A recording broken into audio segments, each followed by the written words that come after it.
Michelle and I are happy to be here with such a good-looking crowd.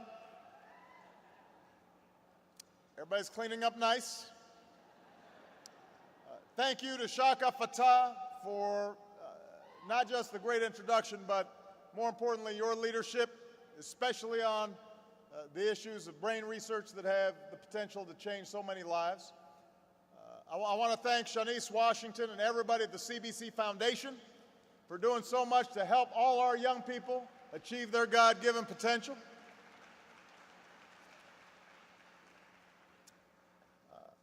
I see so many friends here tonight, and obviously, these last several weeks have been momentous in a lot of ways. Many of you I had an opportunity to see, both hosting at the White House, but then at the actual anniversary, the 50th anniversary of the March on Washington. And it was a little rainy that day. We didn't have a nice roof over our heads, but that wasn't enough to keep all of you away. It wasn't enough to keep me away. It wasn't enough to keep folks from all across the country from coming out to pay tribute to not only Dr. King, not only John Lewis, not only the well-known heroes of the civil rights movement, but to all the ordinary Americans who made it possible for so many of us to stand here today.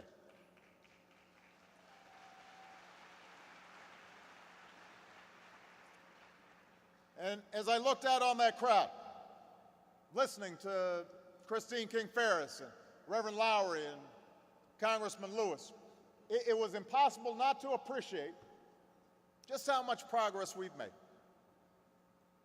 It was impossible not to think of all the hearts that have been opened, all the laws that have been changed, all thanks to the quiet heroes who refused to give up or give in. And as I said on that day, to dismiss the magnitude of that progress, to somehow suggest that little has changed, dishonors the courage and the sacrifice of all those who paid the price to march in those years. But what I also say, and I think there wasn't a speaker there that day or on Saturday in the other commemoration of the march who didn't make this point, we would also dishonor those heroes to suggest that the work of this nation is somehow complete. And that's something that the CBC has always understood. It wasn't until 1969, 6 years after the March on Washington, that African Americans in Congress formed a caucus. And by then, the Civil Rights Act had been passed, the Voting Rights Act had been signed, the civil rights movement had been successful in many ways, but the men and women who founded this caucus recognized what Dr. King understood, that equality is not just an abstraction. It's not just a formality. It has to go hand in hand with economic opportunity. That in order to address the enduring legacy of slavery and Jim Crow, we've got to make it easier for every American to earn their piece of the American dream.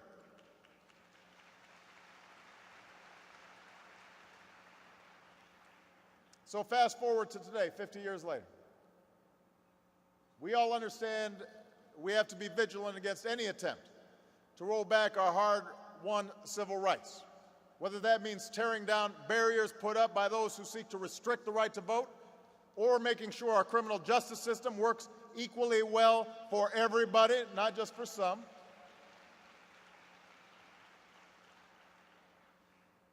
But at a time when black unemployment remains twice as high as white unemployment, at a time when working Americans of all races have seen their incomes and wages stagnate, even as corporate profits and the incomes of folks at the very top are soaring, we've got to pick up the torch of economic justice. We have to make this a country where anybody who works hard can earn their way into the middle class. And until we do, we will not let up and we will not rest. No matter how much resistance we get, we will keep on pressing forward because it's good for America. It's the right thing to do. We can't rest until every American knows the security of quality, affordable health care.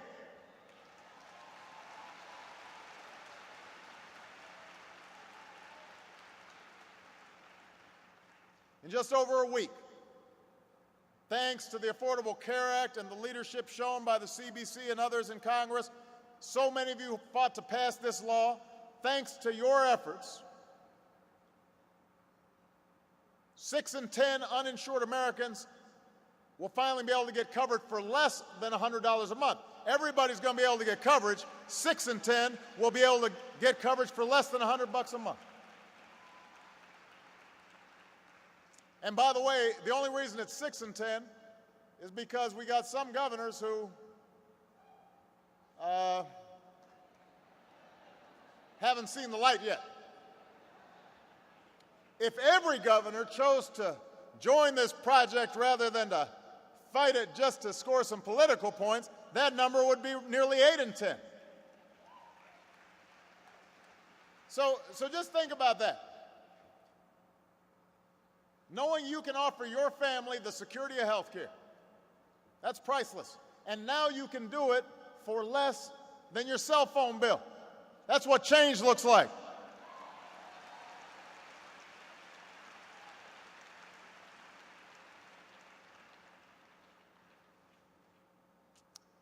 We won't rest until every American has access to a good education.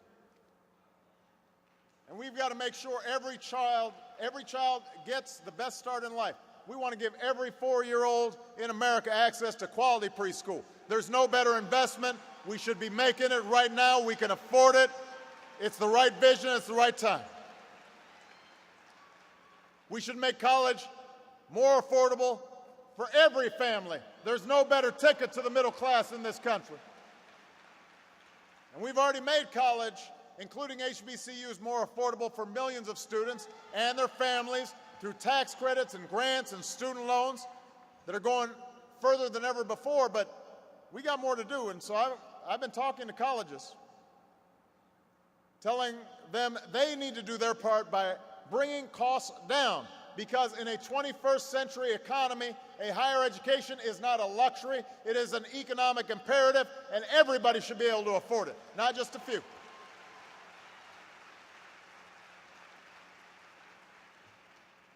We can't rest until we offer new ladders of opportunity for anyone willing to climb them. You know, when you think about America, when you think about the ideal of this country, a big part of it is the idea of upward mobility. The idea that if you work hard, you can get ahead. Well, over the last 30 years, upward mobility in this country has slipped out of reach for too many people. And that's especially true in communities with large African American populations. So we've got to do more to rebuild neighborhoods, help some of the hardest hit towns in America get back on their feet. We've got to raise the minimum wage. Nobody who works full-time in the wealthiest nation on earth should have to raise their children in poverty. Those are fights we need to win. And finally, we can't rest until all of our children can go to school or walk down the street free from the fear that they will be struck down by a stray bullet.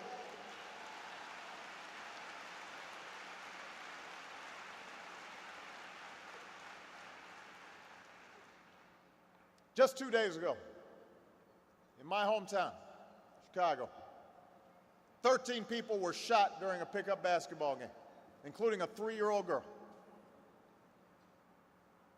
Tomorrow night, I'll be meeting and mourning with families in this city who now know the same unspeakable grief of families in Newtown and Aurora and Tucson and Chicago and New Orleans and all across the country. People whose loved ones were torn from them without headlines sometimes or public outcry, but it's happening every single day. We fought a good fight earlier this year, but we came up short. And that means we've got to get back up and go back at it, because as long as there are those who fight to make it as easy as possible for dangerous people to get their hands on guns, then we've got to work as hard as possible for the sake of our children. We've got to be ones who are willing to do more work to make it harder.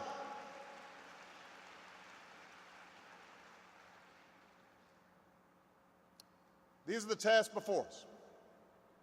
These are the challenges we face. It's a tall order, all of it. I know the odds sometimes seem long. I was taking photos with the CBC folks. Every one of them came up and said, "Oh, you hang in there. You hang in there, man." And I said, "Don't worry about me. I am still fired up because I still see the work that needs to be done." The work didn't go away.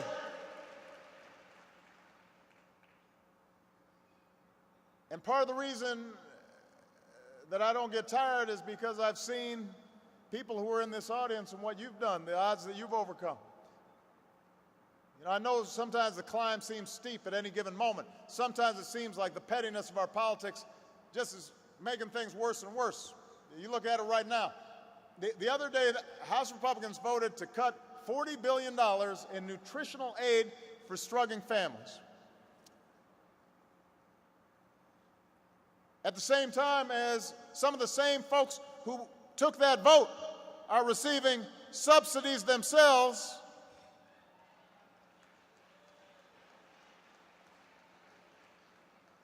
So farm subsidies for folks at the top are okay. Help feeding your child is somehow not. I know the CBC, led by outstanding Chairwoman Marcia Fudge, fought hard to protect those programs that keep so many children from going hungry. And now we're seeing an extreme faction of these folks convincing their leadership to threaten to shut down the government if we don't shut down the Affordable Care Act.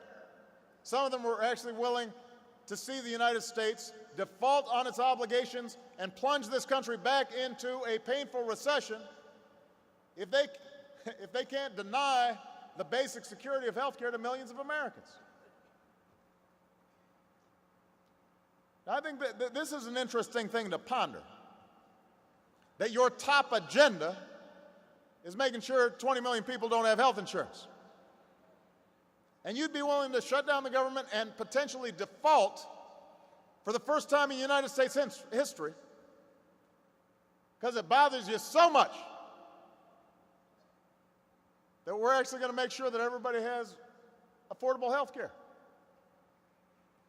Well, let me say as clearly as I can, it is not going to happen. We have come too far. We've overcome far darker threats than those.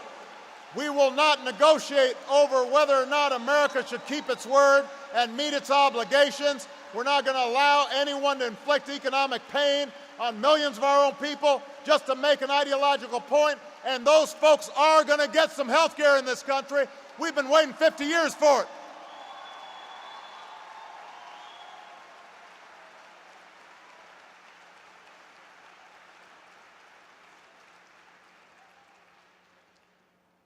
It's time for these folks to stop governing by crisis,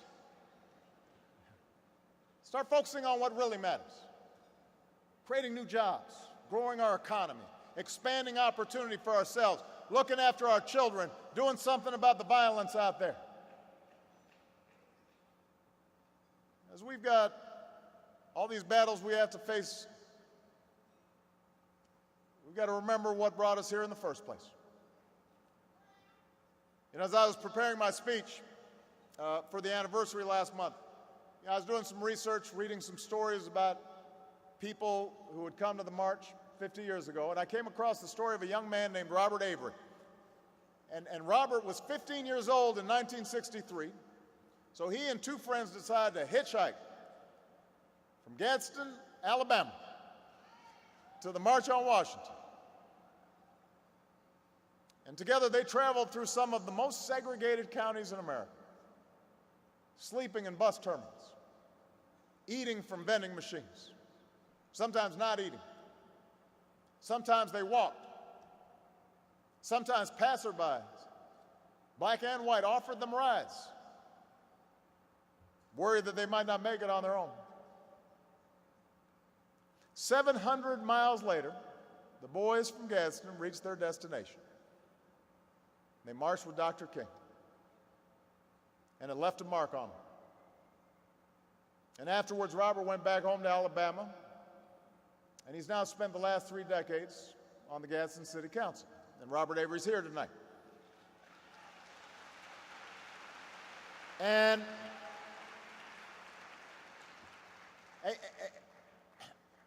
in some ways, Robert's story is duplicated all across this room.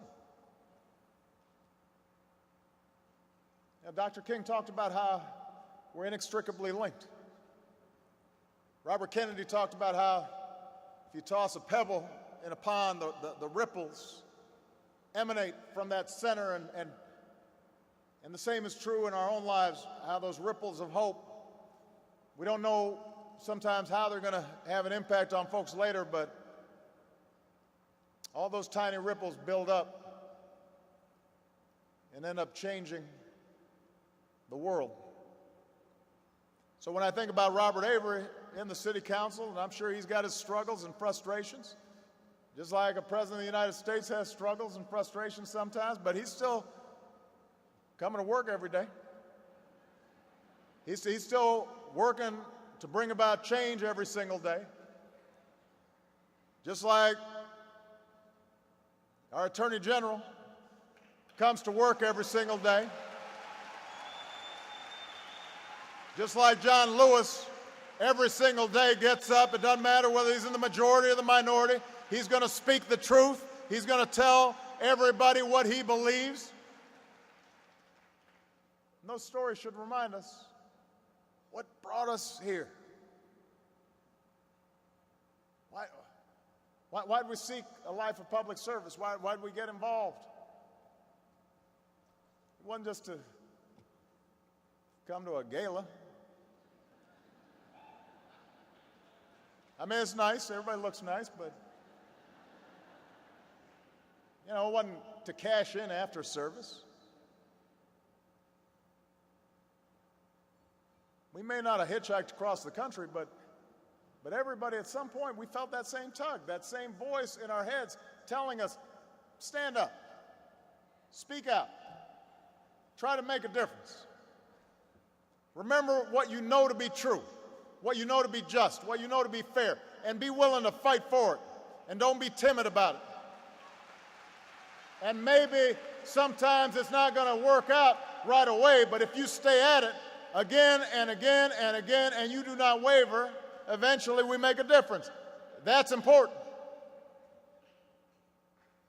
Because while all our challenges are different from the ones faced by previous generations, we're going to need the same courage of a Robert Avery, or a Bayard Rustin, or a Joyce Ladner, all those marchers from 50 years ago, the same desire to get involved, the same courage to make our voices heard, to stand up for whether it's quality health care or good education or our children's safety or equal opportunity. We're going to have to keep marching. And I'm proud that I'll be, at least for the next 3.5 years here in Washington, and then a whole lot of years after that, I'm going to be marching with you. God bless you, everybody. Thank you.